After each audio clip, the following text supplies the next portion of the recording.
Hello, everyone. Welcome to Remainders, where we talk all things movies. My name is Patrick McIntyre. With me in a fantastic shirt today is the always multi-talented Darren Varel. How you doing, bud?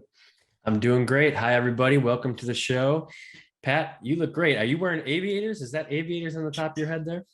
I got my hair is getting crazy long, so I'm ready for a haircut. So I've been keeping the shades as a way to pull my hair back in this increasingly warmer weather this spring. So Yeah, how's it been in Chicago? it's actually right now it's not that warm at all, but we like broke records actually last week. There was like almost like a 90-degree day. Oh, wow. And then it was snowing less than 48 hours after that. So Classic. Yeah, classic. classic Chicago. Love it. But we're not talking about weather. Today, man, episode 40. I'm excited for this one. We're doing the 1997 drama Copland, directed by James Mangold, who would go on to direct Walk the Line, Logan, Ford versus Ferrari, and actually the upcoming Indiana Jones movie. There's an all-time cast in this one, including Ray Liotta, Keitel, got Robert De Niro, and it's all led by this great performance by Sylvester Stallone, the man who, no matter what, you just can't keep him down.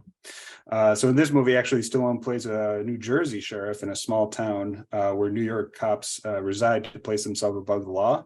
But when the dirty cops want to eliminate a witness to their corruption, Stallone is actually the one that has to step up and figure out what justice actually means. So there's like tons to talk about in this movie. I really love it.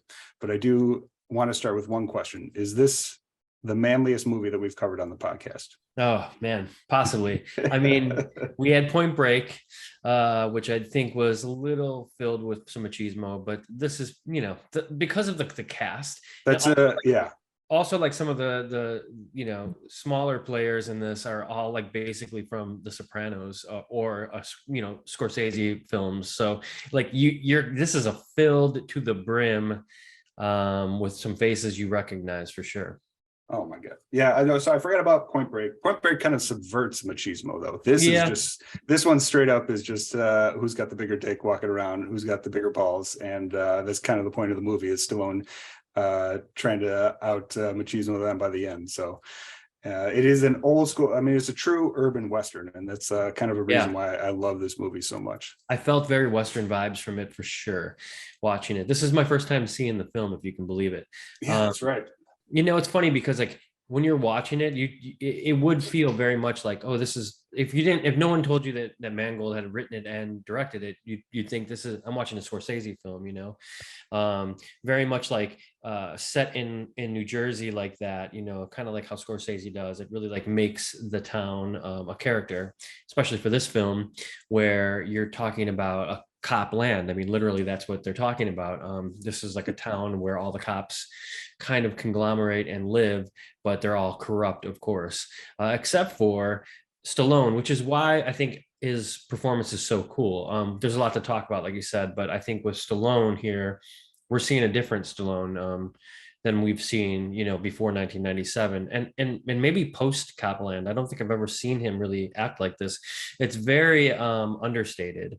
And that's the character needs. I think the character needed to have that sort of kind of acting. I'd read that Mangold kind of didn't want the lead to be someone that you knew, so that it could be understated and like you wouldn't think of it as like some big Hollywood star, even though I'm sure a lot of people love Stallone in this. I kind of see his point, but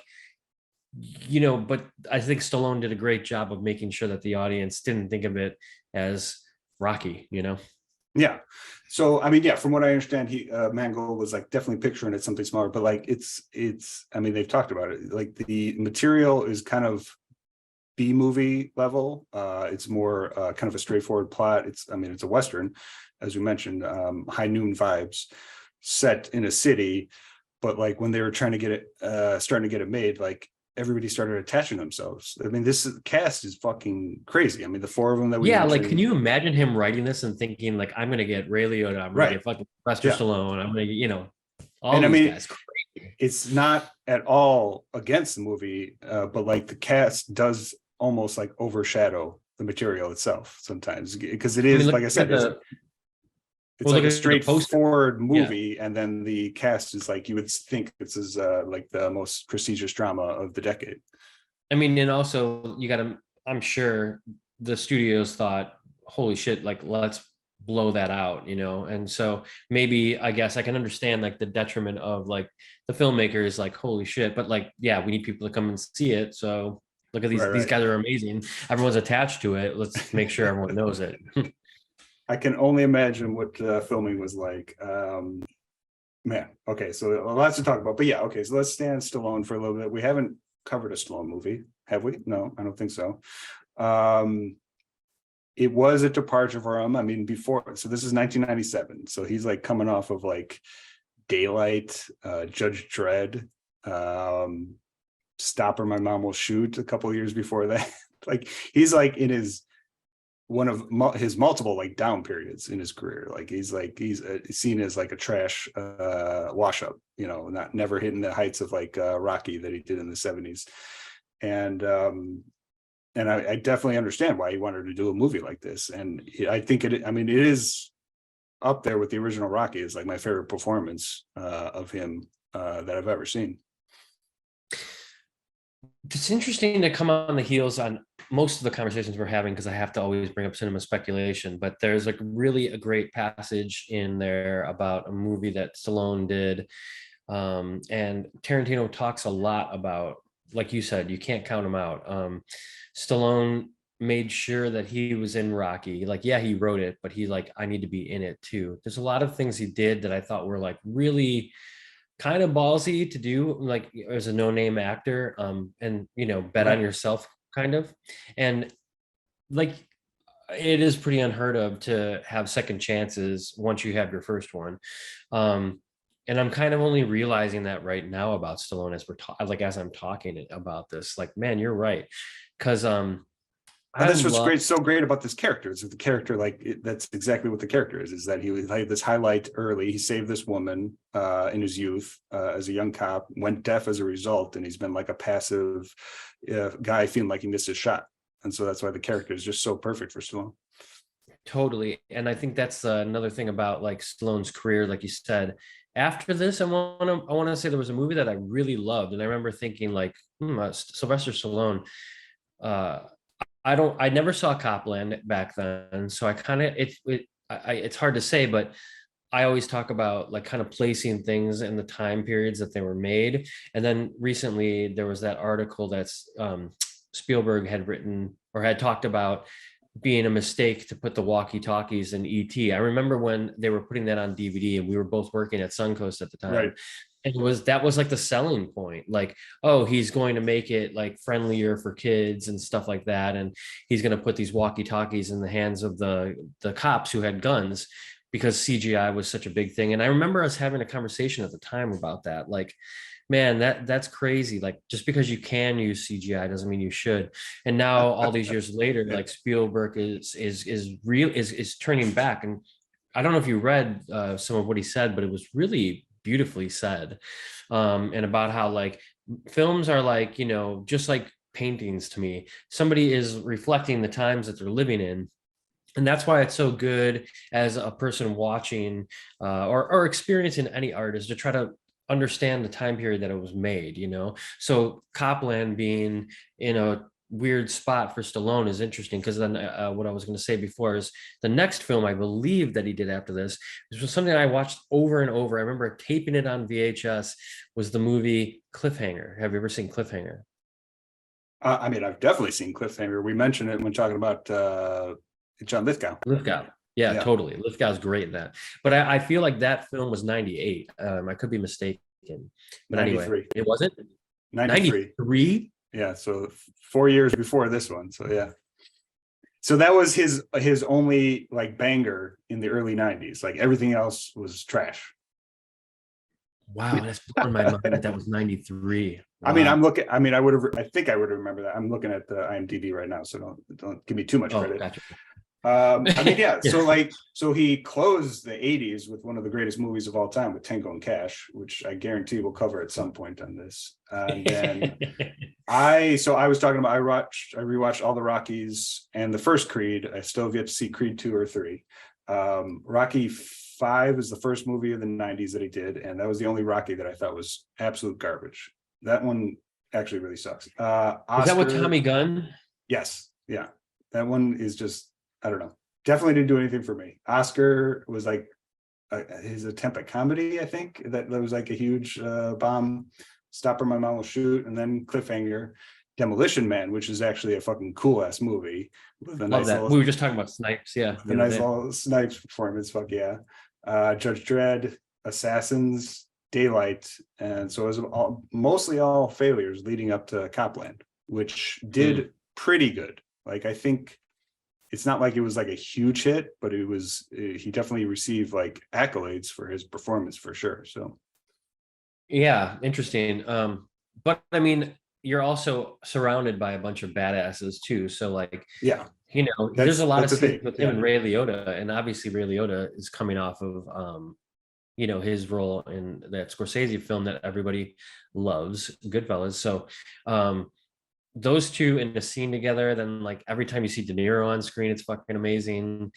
Keitel. I mean, man. Liotta looks like he's still at the end of Goodfellas at the 30-minute coke. Yeah, he does. He looks coked This out, entire movie, he's pretty sickly. His character's on coke, and he's definitely playing it up quite a bit. That's true. Yeah, it looks like he came right out of that film and just like moved right into Copland. He's so good. What did you think of Janine Garofalo in this film? So for anybody out there listening, Janine Garofalo is a sort of like a deputy, I guess, in the small town. And I thought it was an interesting hire. I mean, she'd been known pretty much for being like sort of this like 90s comedian, right? And now she is in Copland, a pretty serious role. I thought she was great. Yeah, I mean, she was good. I mean, it wasn't like too much of a crazy role or anything for her, not too many scenes. I mean, that was like, she was definitely in a bunch of movies in the mid 90s. That was kind of like when she was just trying to get into it. So yeah, I mean, she doesn't like stand out too much, but it is just like, oh yeah, Janine Garofalo shows up. So I mean, yeah. So a couple of the other characters we talked about. So Robert Patrick is one who's fucking great in this movie. Oh yeah. And, how could I forget to even say his name? And this, I mean, Robert Patrick, T-1000 from Terminator 2. This guy, I mean, the amount of times I've seen that movie growing up, like his performance is hugely underrated of like why, I mean, that movie's great for, 1,000 reasons, but like how great Robert Patrick was as the T-1000. And I almost feel like is kind of a case of like, he was like too good in that role. And like, I don't know what his career decisions were, but like, it's not like he shows up like too much. I know he was David Duchovny's. He was in Walk the Line. Oh, that's Speaking right. of Mangold. Yeah, so he just shows up in a lot of smaller roles. Like he was in, so there's this movie Fire in the Sky from 1993, which he doesn't look recognizable at all. It's the alien abduction movie. Yeah. Oh yeah. Okay, so it's a decent movie, but it does have one of the scariest alien dissection scenes, like abduction scenes of all time. Like that one is worth like. That's why I'll never watch it again. If you saw that as a kid, that was definitely a scarring one for sure. And then I forgot about him. Walk the Line. I know he shows up as David Duchovny's replacement in the X-Files with the original run. Yep. He's also in The Walking Dead a couple seasons ago. He was in like a very small role, like a quickie, but it was like obviously somebody like fucking like praised the ground he walked in, so they put him in an episode. I mean, dude, he's kind of like, you're right. Maybe he was too good as the T, because like everyone, it's hard to come out of that role. That was the biggest fucking blockbuster, like ever. So when you look at him, you can't help but think, oh, that's the guy from fucking Terminator. But I feel like he's done a good job of walking out of that role, over the years, because he's like Claude Rains, like a great character actor who just like can turn it on and be different. Especially in his older career, like he's great in Copland. He's great. He's a big part of this movie. He's holding his own with Keitel and Liotta and Stallone the entire time. Like he's crushing it. He's just, I mean, he looks like he's straight out of a Western, like his entire physique and figure, just everything about him just oozes like a great Western style. One of my favorite scenes is when he's like in the bathroom taking a pee or whatever, and Stallone comes in. It's like one of my favorite ones with him. Anyway, sorry, what were you say? What is he? How does he end that? I had nothing to do with it. I'm Gandhi. Yeah, exactly. Yeah. One role I forgot. He was in the Faculty, one of Robert Rodriguez's first movie. With talk about a banger cast from the '90s. Jordana Brewster. Was right around the time of Josh Hartnett being in Halloween. Salma Hayek. Oh yeah. Yeah, he plays one of the coaches. I saw that actually at a midnight showing. I think they had it at the Music Box for one of their 24-hour horror fest. So saw that with a full crowd. Oh yeah, early one for Elijah Wood. So that's Robert Rodriguez's first film. Certainly one of his early ones. Desperado would be Robert Rodriguez's first. Yeah, I don't know if it was. I mean, it was '98, so yeah, it would have been around then. Decent movie though. But yeah, '98 was H2O, by the way, right? So Josh Hartnett was in both of those films in 1998. That's crazy. Yeah, you're right. Remember when everybody was going all wild for Josh Hartnett? Oh yeah, totally. I saw a meme from Halloween H2O. It's just a picture of him on the street, and he's got that fucked up haircut. If you've seen the movie, I'm sure you remember it. And so in the background, there's a barber. He's like, dude, it was right there. It was just the barber pole. And so the meme was just like, dude, it was right there, right? Come on. Yeah. Fucking so good. Right. Oh my God, man. I haven't laughed that hard in a while. That was good. Love it. Who else is by the way, Josh Hartnett is great in Virgin Suicides. Sorry to keep on going on a tangent here. I know we're talking Land, but dude, Josh Hartnett and Virgin Suicides. I don't know what happened to Josh Hartnett. I think we've come to realize that tangents are certainly a big part of the show. So let's keep it going. I have no idea. I haven't seen him in anything in a long time. He did a movie with Harrison Ford. I remember that, but that was probably a long time ago now. I mean, after Black Dahlia, I don't remember him starring in anything.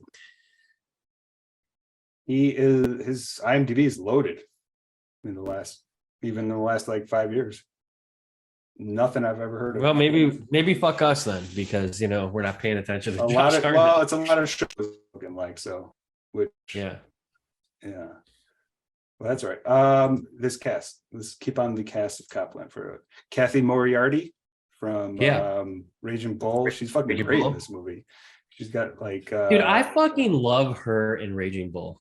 Oh, there's something about her in Raging Bull. It's just like I've never seen anyone like her or act like her in Raging Bull. Like she's so good in that film. It's almost kind of like I almost wish they didn't cast her in this, because it's like I only want to know her in Raging Bull.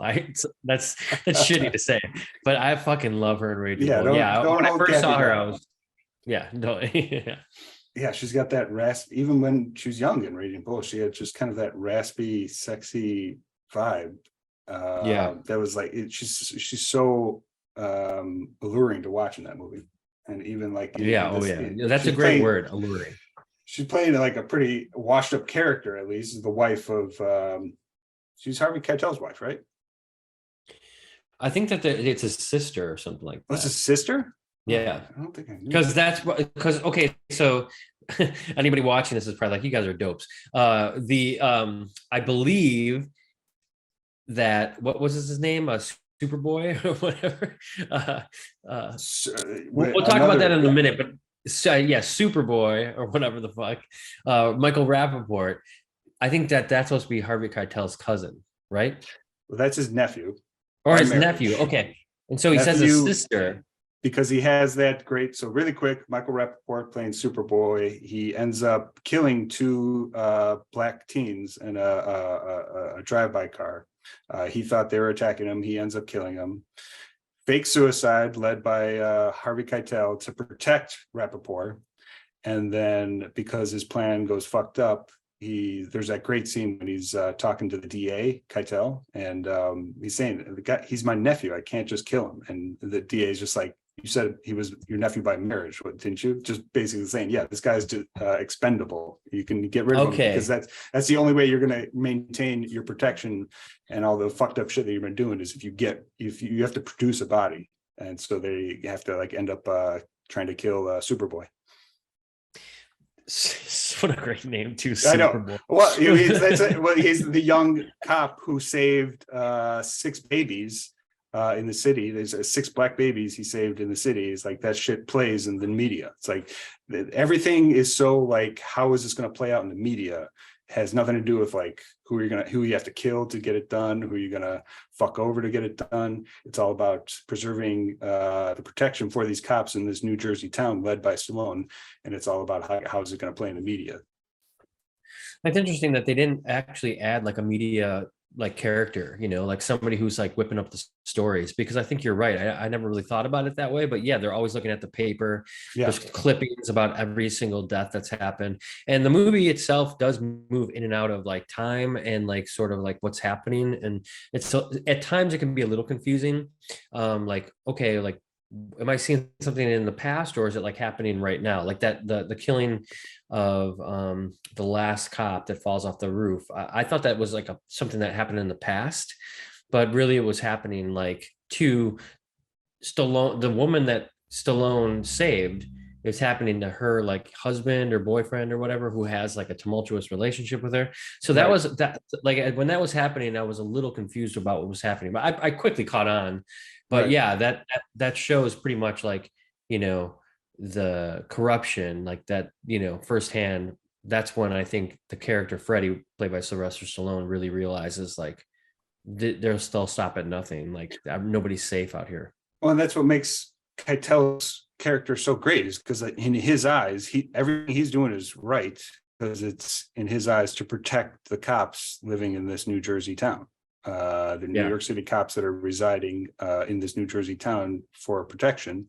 In his mind, like any type of killing. So like you said, like he let is Peter Berg, the now director, he plays Joey Randone. Keitel is like slowing it down because he knows Randone's like hanging from the ledge and about to like die, and he slows it down. He fakes like not being able to get in the door because he's letting this guy go because he was a threat to their protection. Right. And in his eyes, like him doing that, that's like I'm gonna let this guy die so that everybody else is preserved. It's like worthy sacrifice is how his character definitely saw it. Yeah, and I feel like there's a lot of like Keitel. Where was Keitel in his career at this point? You know, like, I mean, Keitel, I think has been pretty like across the board great, but again, a very early Scorsese actor. He's in Boxcar Bertha and also Mean Streets with De Niro. So like this is again why it's so familiar territory. It's also like mob connections and relations, but I feel like Keitel kind of is always in roles like that until you know, even with like Mr. Wolf in Pulp Fiction, he's always kind of like has a little something else going on that's a little like on the bad guy side. Yeah. Until you see him in Wes Anderson's Moonrise Kingdom, he's playing the scout leader, and then you're like, this is so fucking out of left field for Harvey Keitel, you know?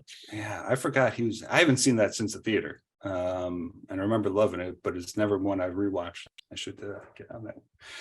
I mean, I almost can't believe they got Harvey Keitel to like take on that role. It's so bizarre for him, which is why it's so great. It's almost like casting Henry Fonda as the bad guy in Once Upon a Time in the West. It's like, hell yeah. So, you know, the audience can't believe it almost. That's like those are such great choices that people do. I love that. You know, good director. I remember watching that. I saw that maybe when I was 20, and I spent my youth watching and loving 12 Angry Men. Like Henry Fonda was just like my like idol. Like this is what like a fucking man is, because of just the morality of like that whole movie. I love that movie. It was like, this is like who I idolize, is like for morality. And then seeing him in that movie when I was like 20 or 21, I was like, this is fucked up. I love it. Yeah, like this guy who I love that hold on this pedestal is the good guy, the everyman good guy. Oh shit, here he is. And he's in the Hitchcock film too. The Wrong Man. Speaking of like Hitchcock and his themes, I mean, you put it right in the fucking title, The Wrong Man. That's a great film with Fonda. You had seen Once Upon a Time in the West, you said a long time ago, or Yeah, I saw it once, maybe when I was like 20 or 21. I haven't seen One it of my recently. absolute favorite westerns. Yeah, I should rewatch Also, it. what were we talking? Oh, Fonda. There was one thing I wanted to say about that. God damn it! I just fucked it up. We're talking about 12 Angry Men. So Yeah. my nephew the other day was like, "Oh," he sent me a picture. He's like, "I'm watching Fast Times at Ridgemont High for the first time, and it's blowing my fucking mind." And there's a picture of like, Spicoli and Mr. Hand. And then I was like, Ray I think his last name is Walston. Uh, that's another character actor that's totally flies under the radar. Was in 12 Angry Men as well. Remember him, Mr. Hand? He was in Wait, you mean Spicoli's teacher that helps him at the Yeah, end? yeah. He's in 12 Angry Men? He's in The Sting as well. Who's he in 12 Angry Men? What juror? I forget, but go back and watch. You'll see him. He's in there. Yeah, I forget which one. It's a pretty big role, but he's another, like, again, speaking of character actors like this that just like can sneak in, like Robert Patrick and Claude Rains. Walston, I believe is his name. I think there's an S in there. He's a fucking great character actor. That he died probably like 2000 or something like that. Like, but he deserves to definitely get a lot more recognition than he gets. I'm sorry, I have to figure this out. Ray Walston? Yeah, I think it's Walston, or maybe it's Walton. I don't know, but I think there's an S in Yeah, there. I got him here. 12 Angry Men. Are you sure he's in 12 Angry Men? Yeah, dude. Positive. Why does it not say that? I'm not seeing him show up. I'm Googling Ray Walston, 12 Angry Men, and there's nothing. Yeah, he's not in 12 Angry Men. Not to call you out right here, but I fucking love that movie, and I would definitely remember that. I've seen it 100 times. He's not. Well, if I'm wrong, I'm wrong. Oh, maybe I'm looking at the cast here. Maybe it's Lee J. Cobb that I'm mistaking him for, who is also in Well, Lee J. Cobb is definitely in 12 Angry Men. who was in On the Waterfront. Yeah. Oh yeah. He's the fucking the angriest one. That's probably who I'm messing up. Okay. Mixing it up. Or yeah, sorry about. Oh wait, you know what? Maybe it's a different production. Yes, I think they remade it. Well, they did. Okay. I never saw it. There was one with like a Jack Lemmon in the late 90s. Yeah. Yes. Okay. So that's where I'm thinking. I'm pretty sure he was in that. If you're out there listening to this and you're like, "Fuck you guys," I'm sorry, but like I have to figure this out because I guarantee. No, we're gonna take the audience for a ride because that's a fucking pivotal movie.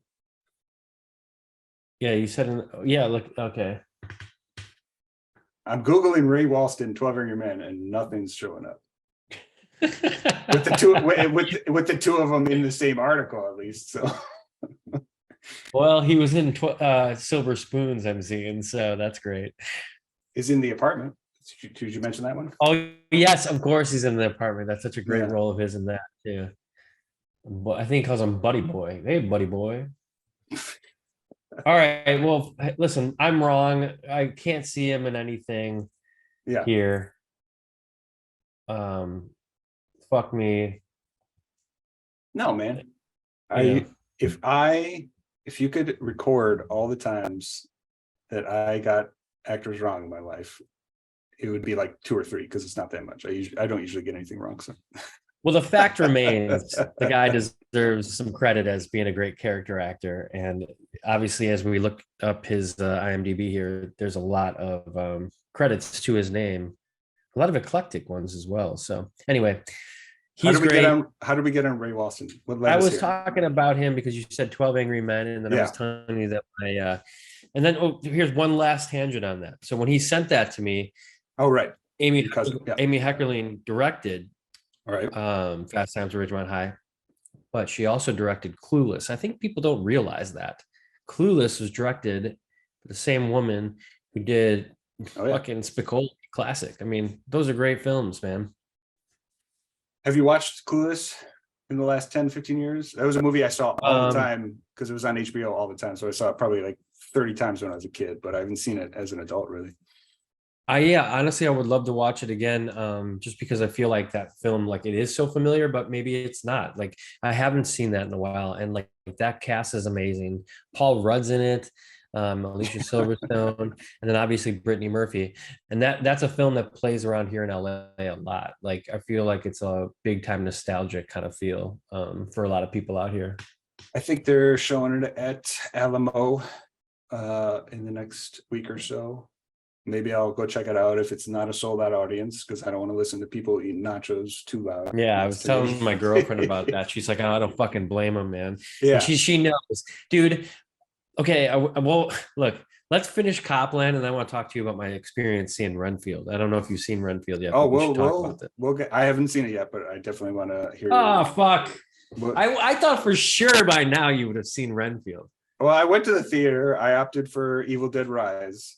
Not that I chose it over it. It just Renfield actually wasn't playing at any theater in my immediate vicinity. So I will get to it. I do want to hear your thoughts on it for sure, because I know you've been looking forward to that one for a long time. So. Yeah, well, I won't pontificate too much on it then. But yeah, I'll there was a similar experience that we had in the theater as yours to the Alamo Draft House and people noshing on fucking food the whole time. So we'll get to it. Let's go back to Copland. We were fawning over the fucking amazing supporting cast. So we mentioned Michael Rappaport, who's great. He's been in so many fucking movies since I was a kid. Like he's just such Beautiful a fucking Girls, killer. man. Which one? Beautiful Girls, one of my favorites of his. Such a great character actor. We got John Spencer. A couple of these faces do mix up, but John Spencer was in a pretty big role in semi-big role in Casino. Frank Vincent, fucking amazing. Oh my god, to have Frank Vincent in your movie that already is half made up of Scorsese character actors, it just not enough Frank Vincent in here for sure. No, he's just kind of he's the guy who's potentially going to be able to give. He's the one like kind of goading everybody along. He's the one who says like Keitel, it's like you got to fucking produce a body. Like this is not. He's not your blood relative. Kill this motherfucker, and because you're gonna be fucked otherwise. So he's not like overtly crazy like Billy Bats or anything or comedic, but he's the one like in the power role, like pulling all the strings and making sure like Keitel, you gotta like take care of this if you want to preserve your protection. Edie Falco. There's that really Edie Falco, yeah, early on. It's definitely pre-Sopranos. And she fits right in. And one last one I want to mention, Paul Calderone. He was New York King with Christopher Walken. This was actually a favorite actor of Tarantino. He was the original Jules.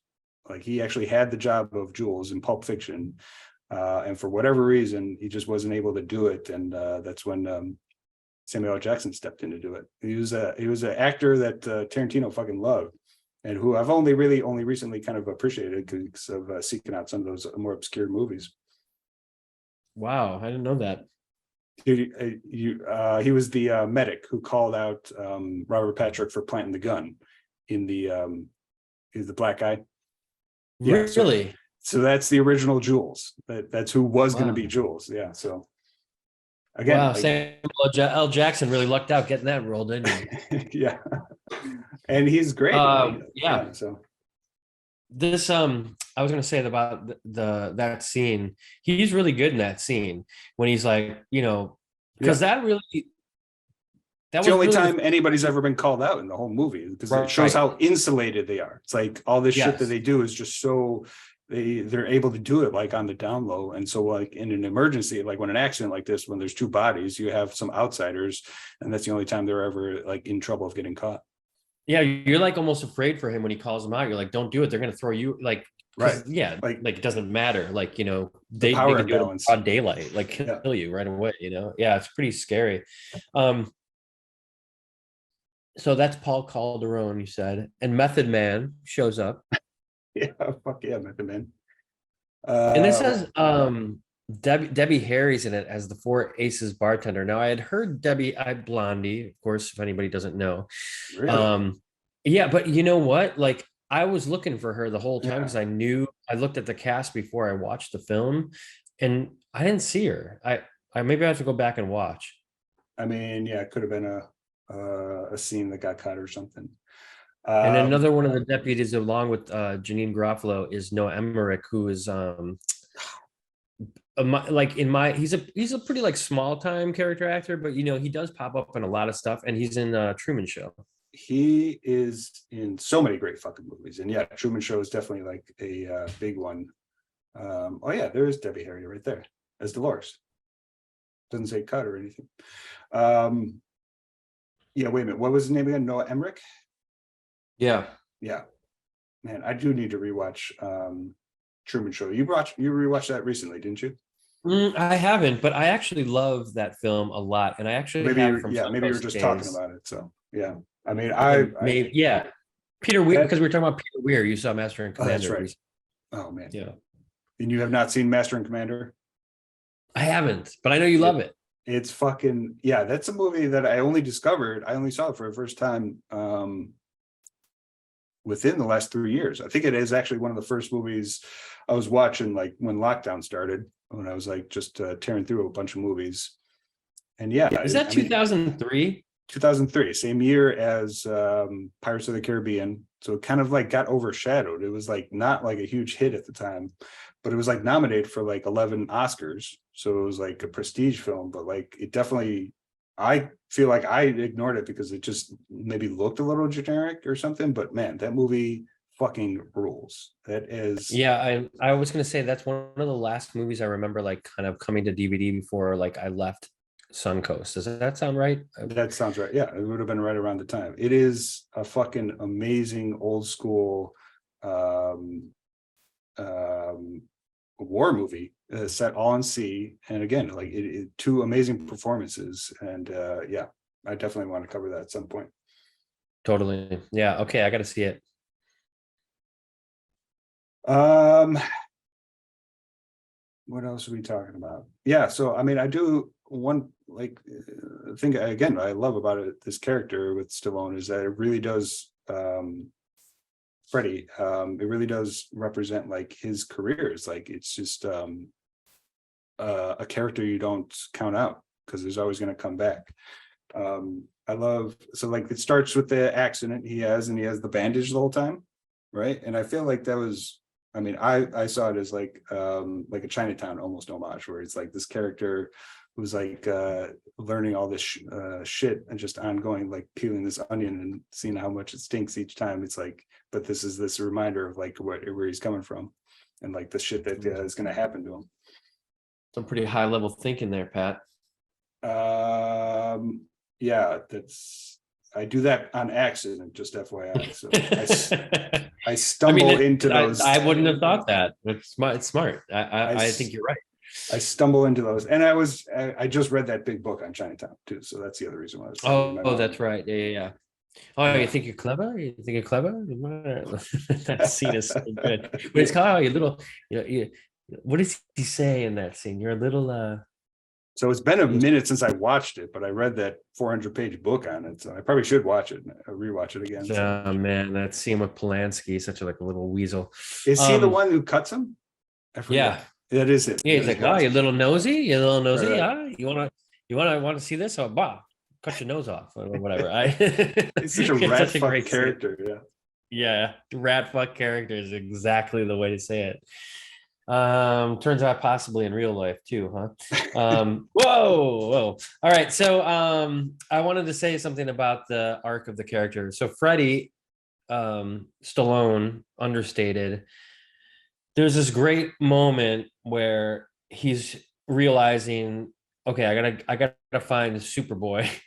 Finds him, takes him in, and realizes, well, and I think this could have been done a little bit better. Like whenever you see the old Western films, and like you got to arm up, and like usually the deputies are like, I gotta get out of here.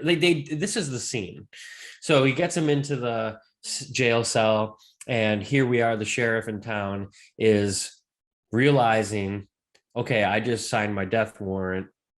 These cops are coming after me because they want to kill this fucking guy so that they don't get in trouble and that they can continue life as they know it of being crooked cops here in New Jersey. This is for sure the scene that happens, at high noon. Everybody's coming to get the sheriff, Right. and he's outnumbered, he's outmanned, and even the deputies are going home, and of course they do, right? So no, Emmerich is like, I got a family at home, he's like, yeah, go get out of here, And then there's that scene where he goes outside, and then they shoot. Robert Patrick, he's like, is this the good one? And he shoots his, by his ear. He doesn't kill him, but he's basically going to make him deaf for life, Such That's a good great scream from Stallone when he's experiencing that. Like, it's amazing, right? Anguished scream that just fucking resonates so hard. And I love the fact that they chose to make the rest of the movie basically where you couldn't really hear, just like you're basically in it with Stallone, to the end. And it's terrifying in that way because of the fact that, like, you just don't know where things are, is it going to be somebody shooting at me from over here? Like, it's pretty scary. You lose that sense. So the audience loses the sense along with Stallone. And I love that they choose to shoot him like walking through the town to the final spot where they're going to kill Superboy. And they're like shooting Stallone walking from pretty far away. They're it's definitely alienating. It's definitely, there's nobody around. But like, this is all happening in the streets of this small town in New Jersey. It was really well done. I really love the way that it culminates. What do you think at that point when he comes in and he's going to kill, or I guess he does kill? So, spoiler alert: he kills Harvey Keitel. What do you think Harvey Keitel was saying to him? Yeah, I rewatched the second half again last night, and I remember kind of looking at both Robert Patrick and what like he was mouthing. And I saw he said Jesus Christ. I noticed that pretty easily, but yeah, I didn't. I remember looking at Keitel and seeing what he said, but yeah, I have no idea. What do you think? The nice thing about it is, like, I mean, I don't think you're supposed to know. It's kind of like lost in translation, like you're not really supposed to know what Bill Murray's saying. But I feel like it's interesting to try to speculate. It's, because it could just be like the character says, well, yeah, and the character says, I can't hear you, which is just like a nice little fuck you, like, hey, you guys shot my ear out, I can't hear your last words, whatever they are, will not be realized, and you're gonna die knowing that. That's fucking great. I never put that together, but yeah, like he's just like, Ray, I can't hear you. Right. Oh yeah, that is good. Because I remember when I saw this a long time ago being okay with the ending, where it's like the slow motions silent part, and then rewatching it in the last like couple of years, and especially rewatching it this past week, I fucking love the ending, the way that the final shootout. This is like a hardcore drama, like slow burn movie, and then the last like 10 minutes are kind of like actiony, but it's in like this slow moving. It's not like this over the top action or anything. It is just like, it's meticulous action. Yeah, it's interesting. I've heard it characterized as like a neo-noir. Well, I didn't really find it to be that. I didn't really find it to be too noir. Like, it's more Western, like you said, more than anything. Yeah. It's like got all of those, especially the way I just explained that whole, like, they're coming to get the good guy. Like Stallone was so perfect for this, not for the role so much. He was, but he was so perfect to be this guy who like went along with everything and just kind of turned a blind eye, for this entire time of being this sheriff, because he's not a real cop. Oh, there you go. A deaf ear to it. Well, okay, so this is what I'm talking about. I didn't even think of that, but you're absolutely right. That's why they made him deaf, because he's kind of not listening fully. He's not listening to what's happening in the town. You're absolutely right. Until the end, when he just like realizes, I can't anymore. I have to do something. I have to stand up. They never really show what happens with him and that woman, that like he's saved. It looks like obviously they're supposed to have some sort of like relationship. He says all the good women were taken because she's like, why didn't you ever marry anybody? It's like, well, all the good ones were taken. But I guess he could have a shot now because her husband died. Thanks, Ray, for killing her husband. Yeah, exactly. Yeah. Like, yeah, he owes Ray, I guess, for that, right? Right. At some point he says, like, it was the greatest thing I've ever done was saving the girl who and he ends up going deaf. It was the best thing I ever did. But then at some point he also says, like, if I had the option today, I wouldn't do it. And I wonder if that's like him at his low point, or also like if that's him being like, I'll still stand up for justice, but I'm not going to do anything that is going to cause me to be in love with somebody for the next 20 years and that I would not be able to be with. Yeah, man, that's hard to debate Yeah. because I also can see it as like, I just wouldn't, too much life has happened to me. Like when we're young, I feel like, yeah, anybody would want, like, you have this like, life hasn't hit you with anything yet, like just me personally, like I feel like I used to stick my neck out a lot more for people and try to like want to be like the guy who like can help everybody all the time. But then as life kind of comes at you and you realize that people don't care about you as much as you care about them, then like, you get a little more jaded. So you could also look at it that way, I guess, like maybe he just wouldn't, maybe it's not deep at all. Maybe just because he's older, he wouldn't have stick his neck out and he would have called the cops or something like that, Right. So I hope he gets his hearing back because he's listening to classical. He's listening to Bruce Springsteen, which I'm sure you're a fan of those scenes. I love that scene when De Niro is like saying like, "Oh, I didn't know they had classical music in Jersey." Yeah. Well, and obviously Bruce Springsteen being a Jersey boy himself there, which is why he's in there. They also, I believe there's some Frankie Valli going on in there in this movie, which is another, Jersey boys, obviously. So we haven't really talked about De Niro too much. Yeah. Just well, so swinging in, he's like the overseer of the movie because he's not really like participating in any of like the major plot scenes or anything. Like he's the internal affairs a detective who comes in and is like, he's trying to get Stallone to actually step up and do something because Stallone's the only one who has, who would have like any say in the matter, even though like, and that's why he's like a perfect patsy for Keitel. And De Niro's looking frumpy. He's looking old for the first time. This is like 2 years after Casino and 2 years after Heat, which is like style wise, like peak De Niro. And he's just got like the frumpy frame, the dopey haircut, the mustache. And he's fucking a hilarious role. Like every time he's on screen, I'm laughing. Yeah. Like totally. I mean, it's kind of like also like, I don't think meant to be really funny, but like he's coming in from like this cop who just like is kind of like, I don't know, maybe he's like playing the cop too well. And that's why it's funny because he's kind of like, no bullshit. Yeah. And, I want to try to get something from you. But then once he realizes he's not going to get it and this place is all fucking too corrupt, he's like, you know what? I don't know. I'm not going to fuck with this. You know what I mean? I'm not going to like most movies you see this like cop who is like has a hard on for this shit.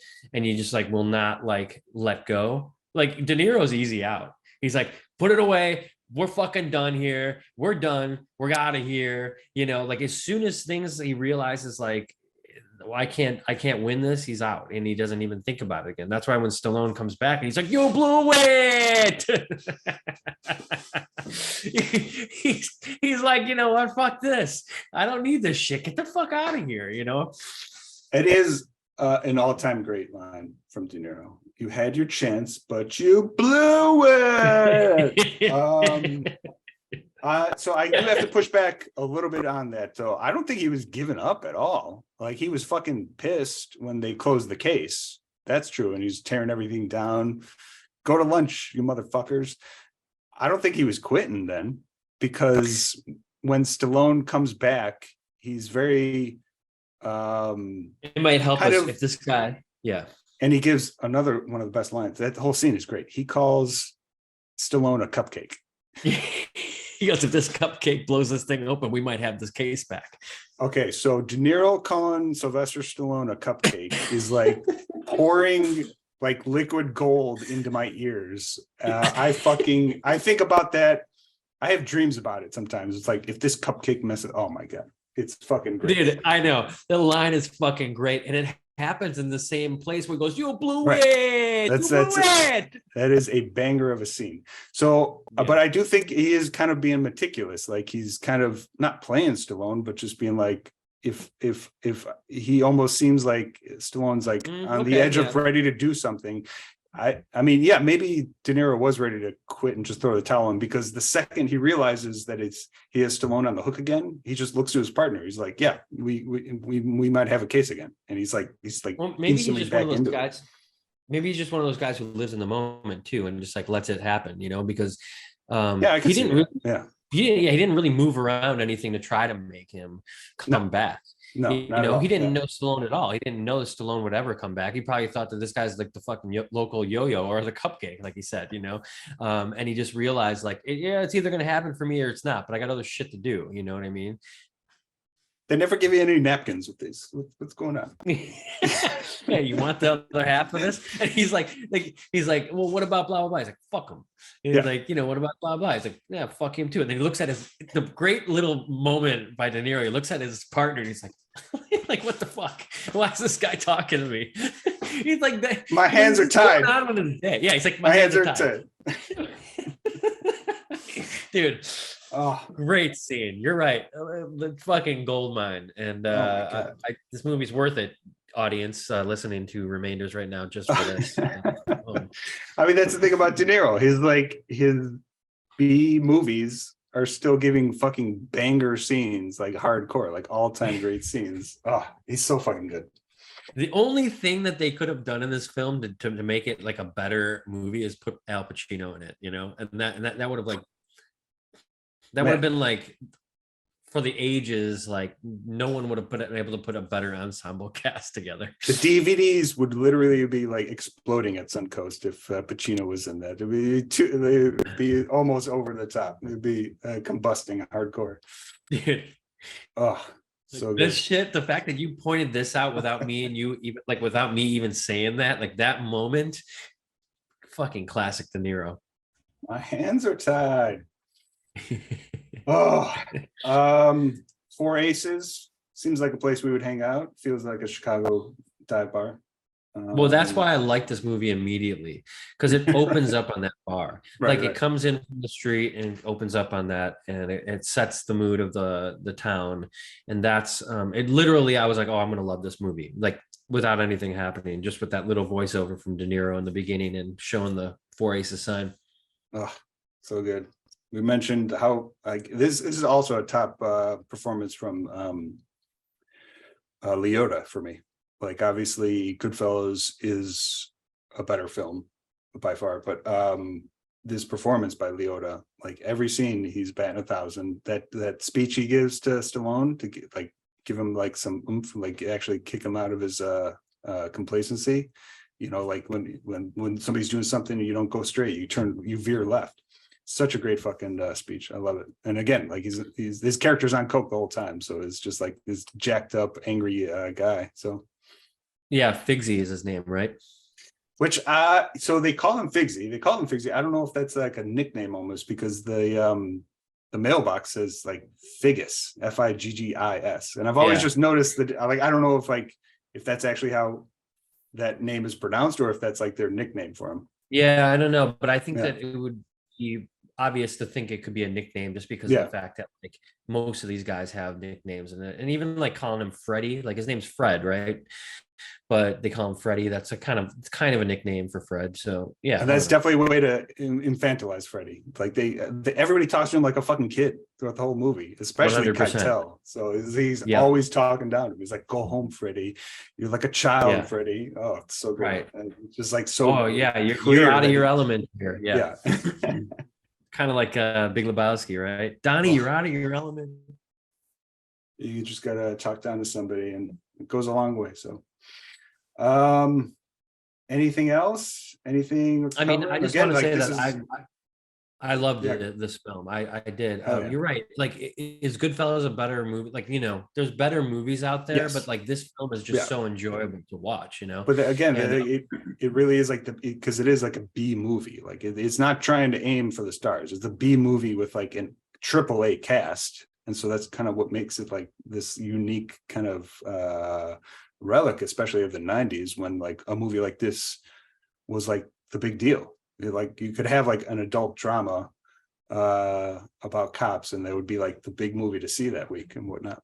And that just And I doesn't mean, I happen don't know anymore. about you, but like it seems like most films, back in those days, I remember like being a lot of talk about like the actors that were in like The Godfather, like when are these actors going to work together? Like Hmm.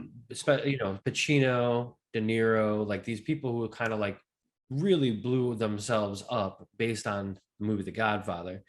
And I feel like, you get it with Heat, right? You got to finally get Pacino and De Niro in a film together. And then Scorsese working with a lot of actors, like just a lot of like, when are we going to see this? And then when it does happen, especially again, putting yourself in the time period in 97 with Stallone, like all these heavy hitters, um, it's just like such a dream come true for like the movie fan. Oh, I mean, same year as Face Off. We didn't know what we had. So, Yeah. Oh yeah, how about it? right. That's it for Copland. I fucking love this movie. Very happy you loved it as well. And it's definitely one I recommend everybody check out. Because yeah, I feel like this is not one everybody's seen. So definitely. No, and like there's something in cinema speculation where Tarantino is talking a lot about Stallone, and I think he really likes Stallone. And there's Yeah, so Paradise Alley is the movie that he talks about a lot. Yeah. So I've never seen that. And neither have I. okay.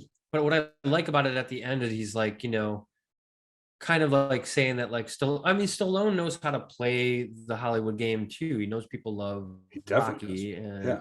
let's even into the Creed series, which are very good.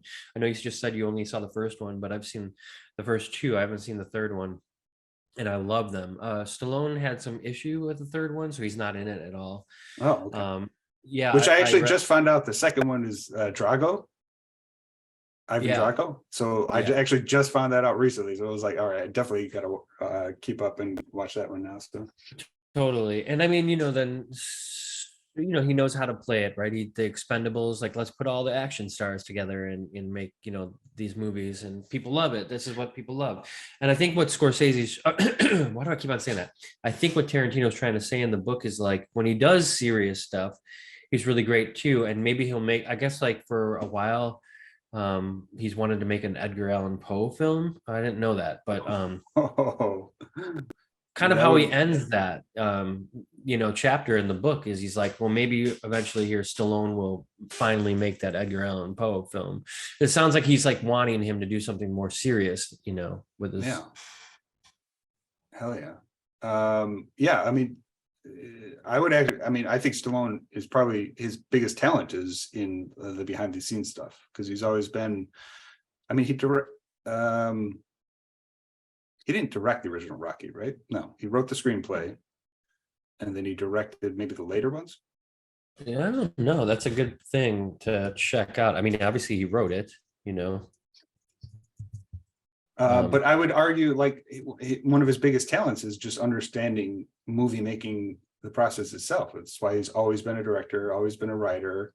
Him understanding the game, I think, has been one of the reasons why he's always able to come back, because it's not always on the strength of his performances or anything, and not always on box office. I think it's just he understands the game.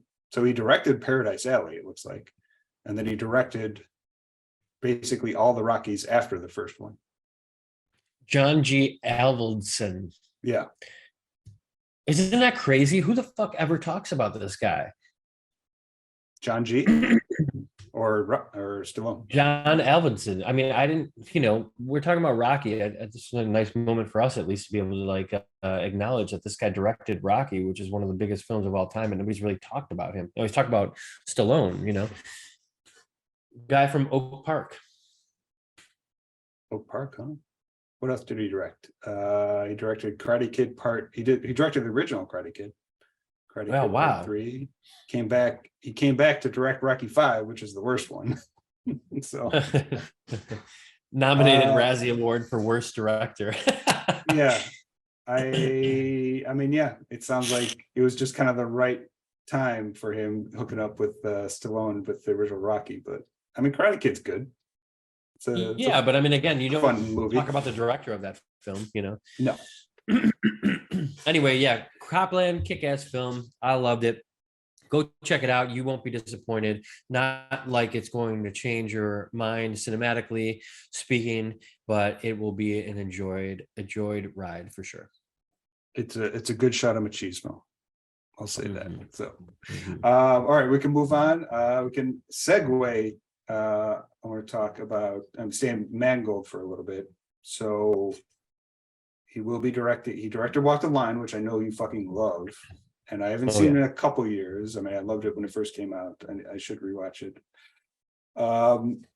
He will be directing the new Bob Dylan biopic, which I'm very excited for. But he is directing he directed the new Indiana Jones movie, which I saw the preview for, and I'm not gonna lie, it looks kind of like trash. I don't know your thoughts. Oh man, are you kidding me? I think it looks fucking awesome. Okay. I mean, I love the de-aging that this is why I don't watch previews. I feel like I just am biased against previews. It's probably just I feel like you also are carrying in a little bit of like that last piece of trash, which was 2008's Kingdom of the Crystal Skull. That Crystal Skull terrible. Is not as terrible as everybody gives a crap. Oh man, that one is better than trash. I'm not saying it's up there with the original trilogy, but it is not. I can agree trash. with that. But dude, you know that's a pretty big bar. Indiana Jones, like how could you you fuck that up? Especially Spielberg directed it as well, I believe. I was talking those South Park episodes, so I was confusing two episodes. So yeah, we can kind of keep the conversation together. So you mentioned Spielberg coming out and saying he was regretting the edits he did in 2002 for E.T. And at that time, South Park had that great episode where they were completely make fun of all the edits, including like the Star Wars redos. And it was such a great episode. Because it's legit saying like exactly what Spielberg is saying now. It's like it's a piece of art and it's not supposed to be tampered with like 20 years after it comes out. Like there's no reason to do that. So like the thesis of that episode was like we love these directors and that's why they should not be able to touch anything of their own films because they're crazy. Again, just why South Park, those fucking guys are geniuses. I love them. But there was apparently that other episode, which I mentioned to you, that was in 2008, I guess, when Indiana Jones 4 came out. And basically it was scenes with Lucas and Spielberg literally raping Indiana Jones, like not so subtle metaphor for them, like raping the franchise by putting out this shit movie that they hated at the time. So man. Again, like they are making fun of these guys because they fucking love Spielberg and Lucas and the movies they made. Just don't redo the movies. And in their eyes, they hated Indiana Jones 4 as well. So amazing, dude. Yeah. Move on to talking about Renfield for a minute. Please. What are your thoughts? So, if anybody has been listening to this podcast and religiously hearing me talk about Renfield and Nicolas Cage, as we've been covering. We love Nicolas Cage. I've been You're hard on for Dracula, so. And I have the biggest hard on for Dracula. Fucking since a kid, I don't know what it is. Like, I've been just thinking about that the other day. Like, why is such fucking hard on for fucking vampires? What the fuck is that? I don't know. Maybe I'm gonna see a therapist about it or something. But I mean, my whole life. They're fucking cool, so you don't have to explain. They're fucking cool. I mean, yeah. There's something about like the mystery. There's something about like being undead There's something about like the pageantry of it all. Yeah, I don't know. I've always loved it. This film is not that, well, You it's liked it fucking though, right? awesome. Yeah, yeah. You enjoyed it. Yes, it's Yeah. fucking awesome. And I'm not going to go all into it because I know you haven't seen it yet. And plus, I don't want to spoil anything for people out there who haven't seen it either. It's pretty fresh and new. I had a great time seeing the film. I did love it. I talked to you a little bit about like being a little worried about like the comedy stuff. And so, that's like the part of like Dracula that I don't want like ruined a little bit, I guess. So again, you just mentioned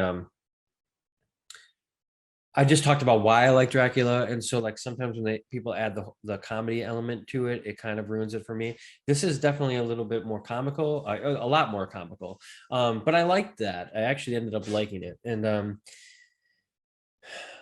I mean, it was Nicolas marketed Cage as fucking a comedy, so it is, yeah. it is, and it's from Universal, so it's like they're able to use all of Right. like the old Dracula film stuff, and they like insert Nicolas Cage into some of those old like scenes, which is great, and it was really well done. Nicolas Cage is really, really fucking good in it. It's really fucking good, but not surprising. I walked into the TCM.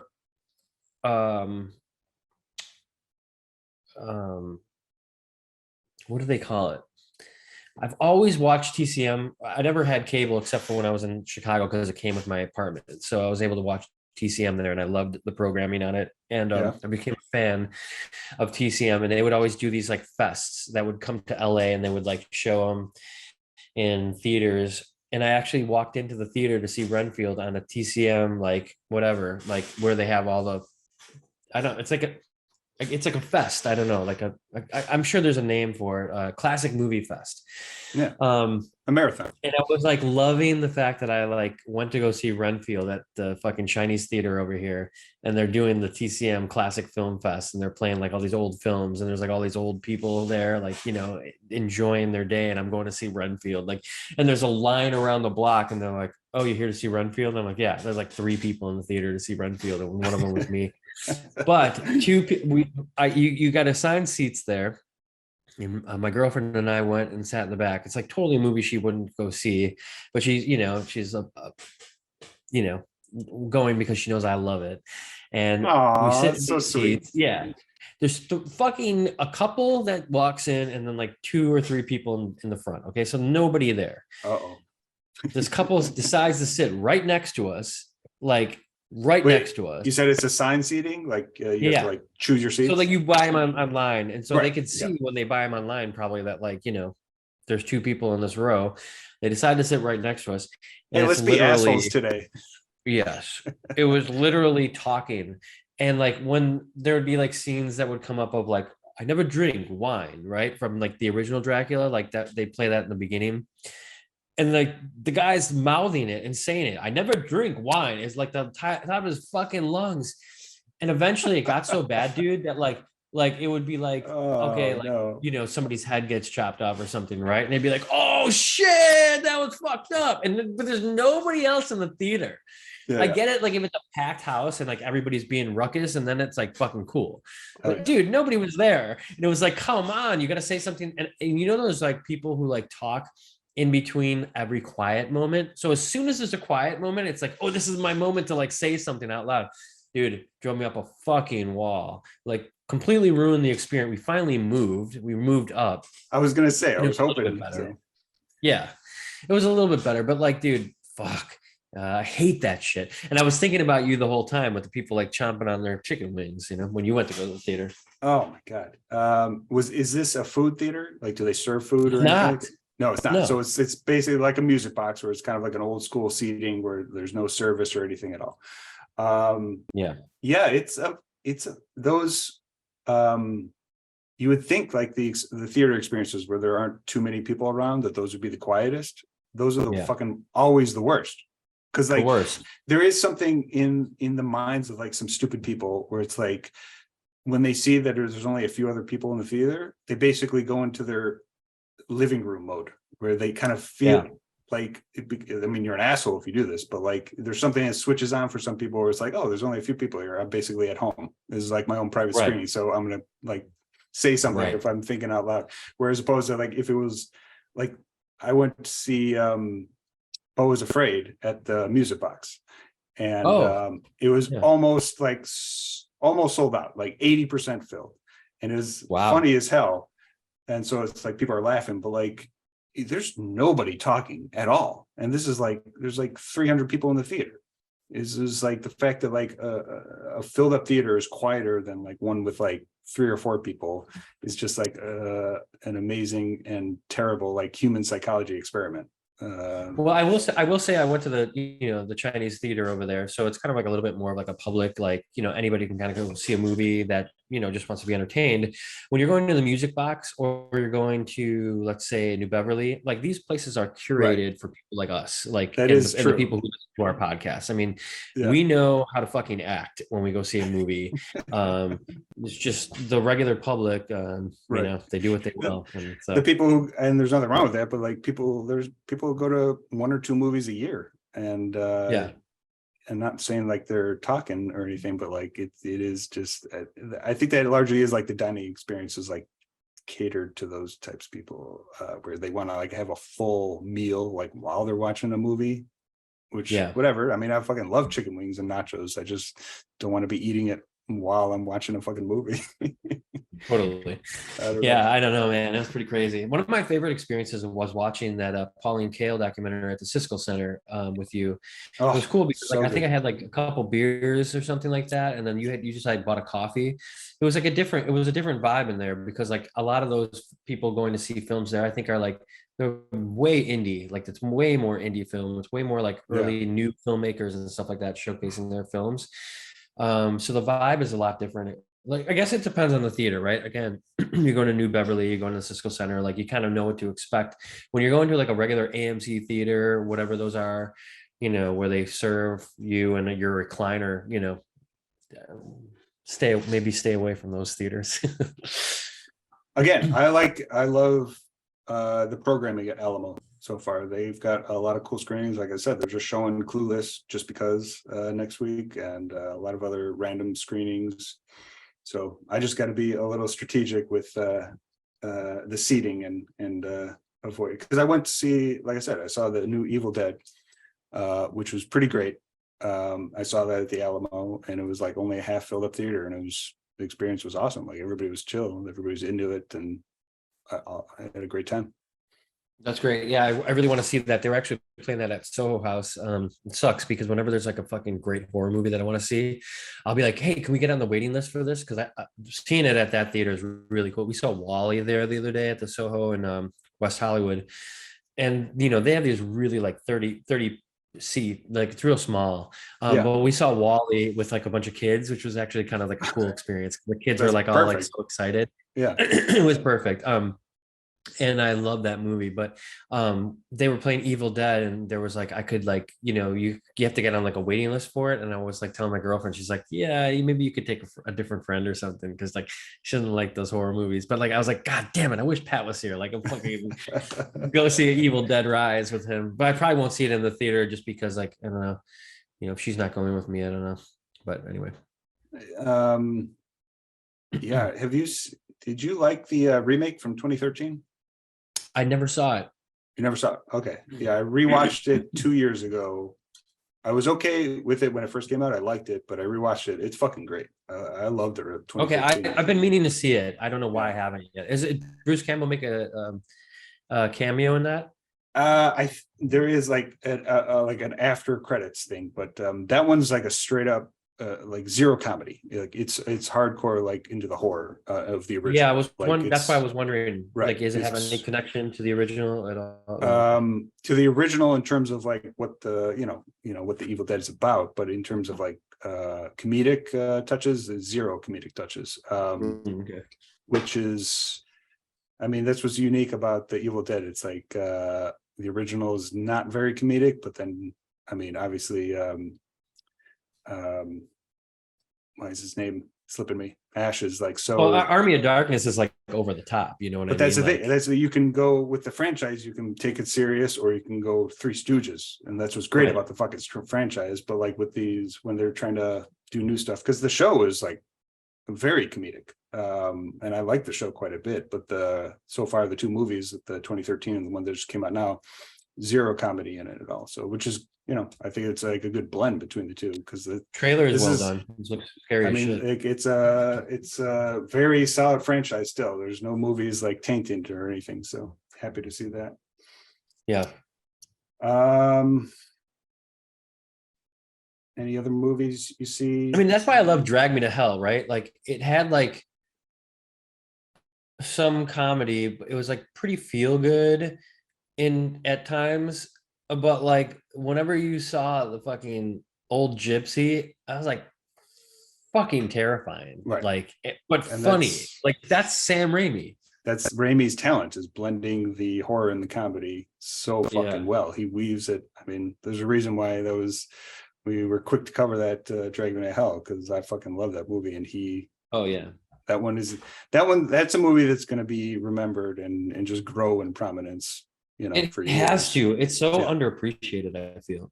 I mean, it's more appreciated now than when it came out, and I think it'll just keep on being appreciated over time. Love it. Yeah. Changing gears.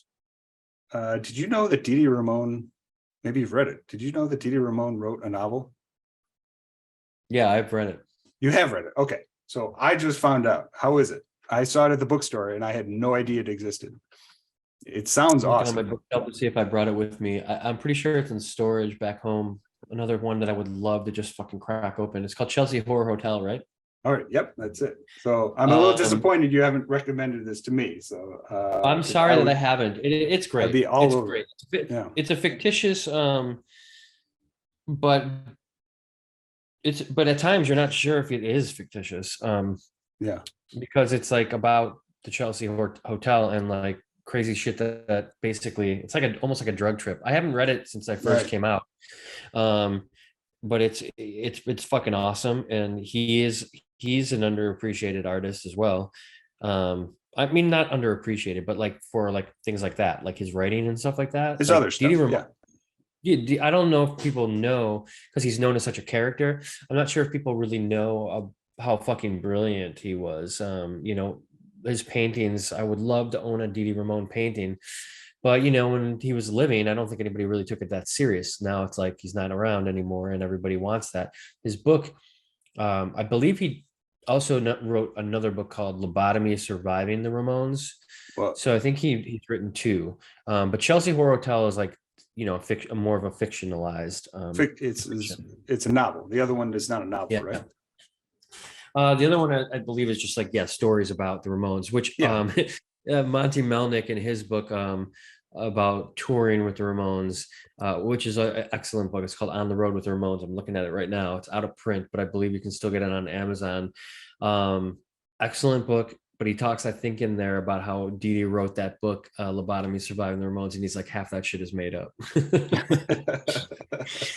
So, But yeah, I was at Bucket of Blood, and there was a new edition. It's not that old, within the last 5 years, but Joe Dante did the foreword. I don't know if you have that edition, but that definitely. No, I mean, I probably have the first edition, okay, because I bought it when it came out. You're so much cooler than everybody with that first edition of that. I love it. But I mean, it sounds awesome. It's like all the while, Dee Dee is tormented by the living and the dead demons that plague his hotel, along with the ghosts of his old dead punk rock friends, Sid Vicious, Johnny Thunders, Steve Baders. And that's when the devil himself decides to join the party. I mean, it sounds like a fucking banger of a novel. So yeah, it's great. It is great. It maybe back when I read it, I was just like really just buying it because of Dee Dee Ramone, Yeah. And maybe I didn't pay attention too much to the story. That's why I wish it was on my bookshelf right now to read. And again, all these things, I just talked to my brother about it. All these things I just want to fucking reach out and grab, and they're all in like storage. It's a bummer. Let me know what you think when you read it. Yeah, I'm gonna have to check it out, because I figured Did you pick it up or no? I did not. But I mean, I'm over there every couple of weeks, so I wanted to know if it was something you read and you liked, so I figured you were all over it. So No, yeah, I had read it, like I said, but I just don't remember it fully to like talk about it. But I do remember like that's a really good description of it because like, Sid Vicious died in that hotel, so like there's a lot of that hotel in general is talked about as being haunted. It's kind of like a ghost story. yeah, a lot of tragic history. So Yeah. speaking of Joe I remember, Dante, sorry, one last thing I want to say yeah, about it. I feel like I'm talking over you a lot this episode. I no, apologize. On the book jacket, when I bought it, that first edition, there's a great picture of Dee Dee on the balcony at the Chelsea, and it's in the background. There's like this fucking just says Chelsea in the background. I don't know if it was on the ooh, edition you looked at. hell It yeah, was it's just it was like a beautiful picture of him. love it. Oh yeah, I'm gonna have to go pick up a copy. Um, really quick, speaking of Joe Dante, what movie would you want to cover of Joe Dante first? I mean Gremlins, and that's a Joe Dante, right? That's Joe Dante. Gremlins 1 or 2? How about a double feature? I mean, we could do a double feature, but two. I mean, I love Gremlins, but Gremlins 2 is one of the greatest movies of all Agreed. time. Gremlins 2 is like pretty much like everything you want. Like when you first saw Gremlins, you were like, okay, this is like a real movie. It's fun, it's awesome. Right. Gremlins 2, they're like, let's blow these characters up and like really do it. We're gonna bring them to New York. We're gonna have each gremlin have its own personality. It was fucking great. Primo. I mean, the meta contextual themes through that movie, everything is subversed. It's so fucking good. I rewatched. Have you seen the Key and Peele sketch on that? No. Oh my god. Holy shit. Key and Peele, fucking amazing. Jordan Peele. They have a sketch where it's set in the Gremlins 2 writers' room, when the entire premise is Keegan-Michael Key's like the head writer, and then Jordan Peele comes in to just fuck shit up and make everybody give the craziest ideas. And so he's going around the table like, what type of gremlin do you want? Vegetable gremlin. What kind of gremlin do you want? Electric gremlin. It's so fucking funny. And then they just end it like, none of that's going in the movie. And with the quote, all that's actually in the movie. This is a fucking dope ass sketch. So I saw Gremlins 2 at the Music Box a year or two ago, and they screened the skit like right before the movie started. Oh, they did. Oh, that's God. great. Yeah. So I'm looking at his I'm looking at Joe Dante's filmography, and fuck, dude, The Burbs. Yeah. Well, so those would be my two choices: Gremlins 2 and The Burbs. That's what I would want to cover, because those are definitely we have to. But favorite. it's funny because he came on the scene pretty early on. Well, you mentioned him last week with Piranha. Yeah, and and the that's James Cameron. mentioned. Yeah. And he was a writer of Rock and Roll High School. Yeah. Wow. Yeah, he's a fucking legend. Not much from Joe Dante after Gremlins 2, No, he I mean, he's definitely made a few movies like Small Soldiers, I'll Defend. It's pretty fun. He had another smaller movie. He's had some TV series. Yeah, he hasn't kept up with like features too much, but it doesn't matter. He fucking shaped the 80s more than most directors. Yeah, totally. Wow. Dude, fucking MacGyver 2016. Yeah, he's doing for hire work basically. Wow, unbelievable. Yeah, That doesn't he's matter. I mean, Gremlins, Explorers, Twilight Zone, the movie that we just talked about, The Howling, Inner Space, The Burbs, and then Gremlins 2. I mean, he fucking owns the 80s, like hardcore. Wow, his website is called Renfield Productions. I'm sure you like that, right? It's right around the corner here. 6715 Hollywood Boulevard, Suite 294, Hollywood, California. Don't say it too loud. Well, it's on his website. I could literally walk over there right now. Oh, Just go tell him how great Gremlins 2 is. And the Burbs. Maybe I'll knock on his door. We'll do that live podcast live. Hey, it's Joe Dante, and we're talking about his movie on Remainders. Anyway, time to get into our song picks of the week. Yeah, let's do it. You want to go first?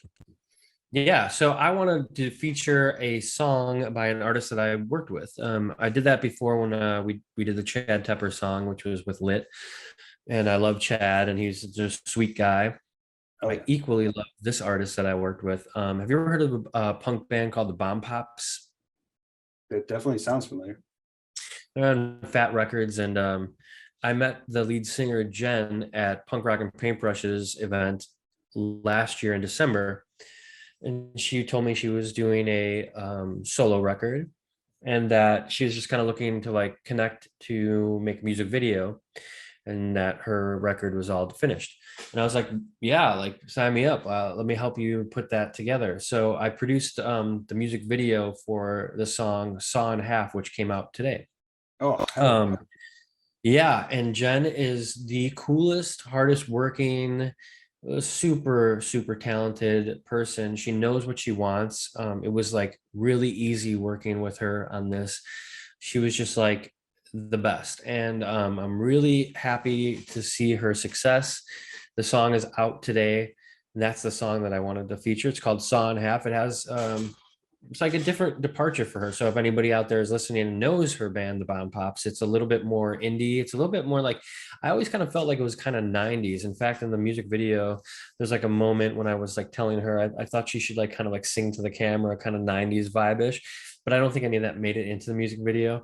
But it was just kind of me like feeling it out. And she's just really cool. She's got this great vibe. This is more of a departure from the punk stuff. And so, yeah, it'll be fun to kind of see how the rest of her songs come out. But this is the very first one released under her name. Jen Razavi is her name. Her Instagram is Jen Pop. So most people know her as that from the band, but she's releasing all this stuff under her name, and the music video will be out next week. So there's no music video yet, but you may or may not see a little cameo from yours truly in the music video for the song Saw in Half, which is the song that I'm recommending for our playlist today. hell yeah, sounds amazing. Hopefully you didn't ugly up the video too much. With that mug. Yeah, you know how I do. You know, whenever I come up with a music video, I overact and usually ruin them. But you know, we'll have to see. We'll have the jury's still out on this one. You let me know next time we meet, and tell me what you thought. I'm sure the video is amazing. Yeah, it sounds great. Looking forward to listening to it. Yeah. So what's your performance in Drinks on Me is fucking fantastic. I'll just say that. Dude, I was just thinking the other day, I found in 2015 when we were getting ready to do the Fuck Green Bay video, the Sweezo stuff. And dude, I found like my practice videos of me dancing and doing the shit in my apartment. I was like, what is this version of Darren Varel? Like, I couldn't even believe it. Like when I was watching it, maybe I'll post that one day. It's so fucking crazy. You're like, who's this asshole? Kind of, yeah. Like I couldn't believe that was like a version of me, after all this kind of life I've experienced since 2015. It was weird, but it was also cool to see. Let's hear your pick. I didn't mean to again talk over you. This just seems to be the theme of this episode, where I just like jump on your words. But yeah, I was keeping it on your acting skills. So all right, yeah. So this week is a instrumental song from a movie, actually. So this is just a song that like really fucking hit me. It was definitely just the best listening experience I've had in the last couple of weeks. I was on the lake running early one morning, and this song came on my playlist. It's a song I've loved for a long time, even though it doesn't always doesn't exactly match the movie it's from. You've seen Cannibal Holocaust, yeah? No.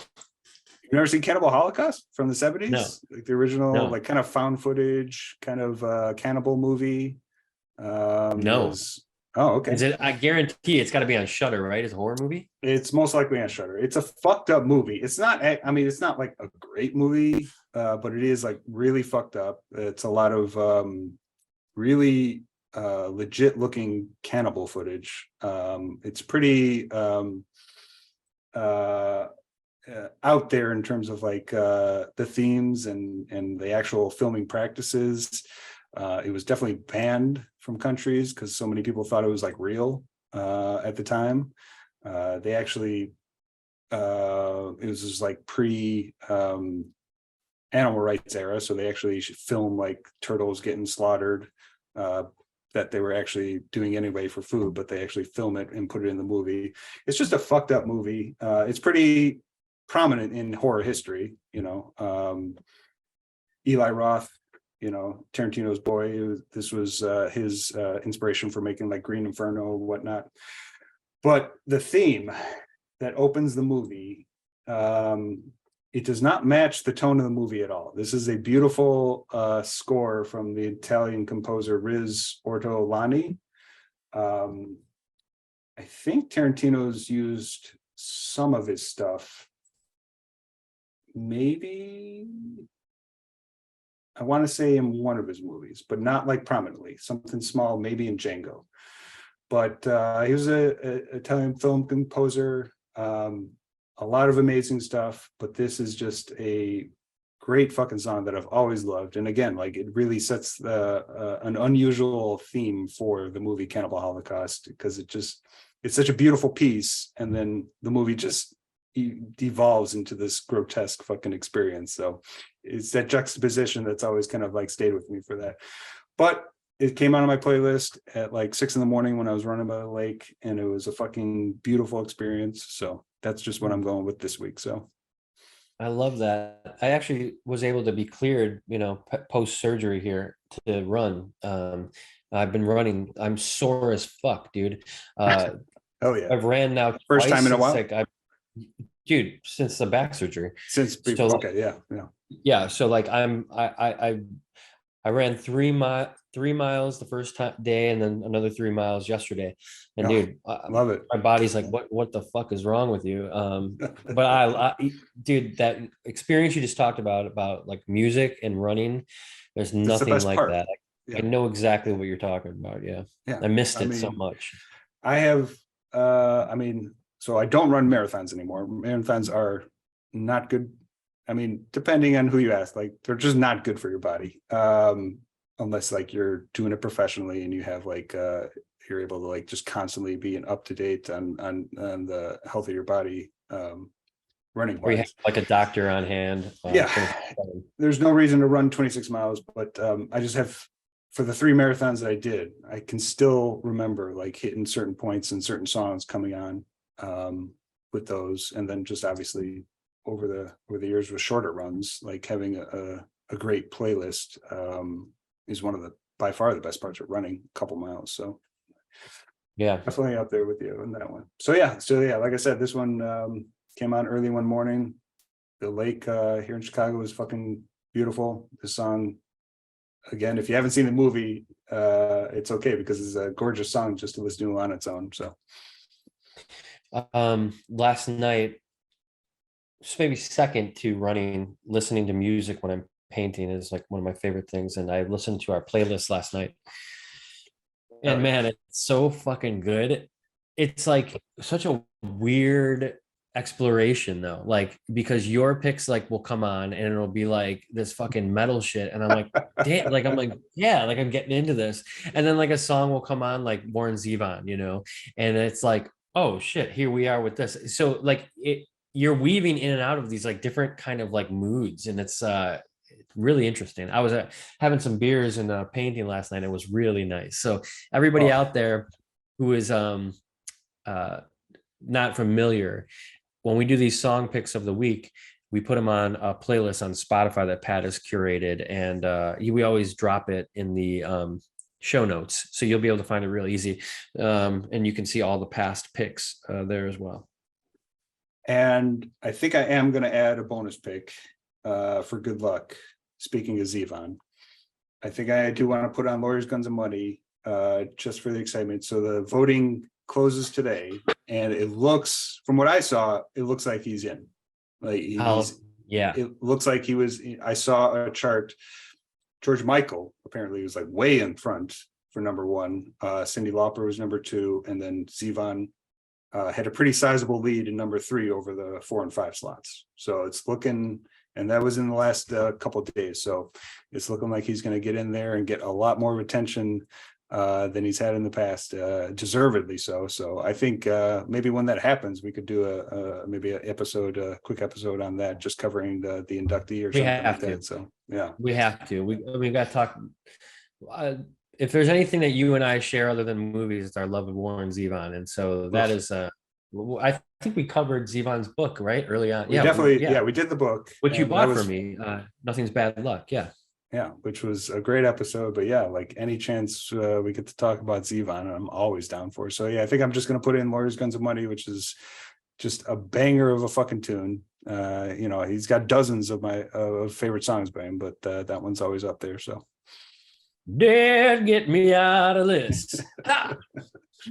All right. And on that note, I think we've had a great episode here on Copland. Thanks for introducing that film to me and for this great conversation as always. And out there, if you're listening and you've made it all the way to the end here, we really appreciate you sticking with us. I hope that this is enjoyable. This is entertainment that we're putting out into the world. And hopefully that's something that you come back for. Hell yeah. Awesome to talk with you, bud. Looking forward to it. All right. I'll talk to you 2 weeks. See you, bud.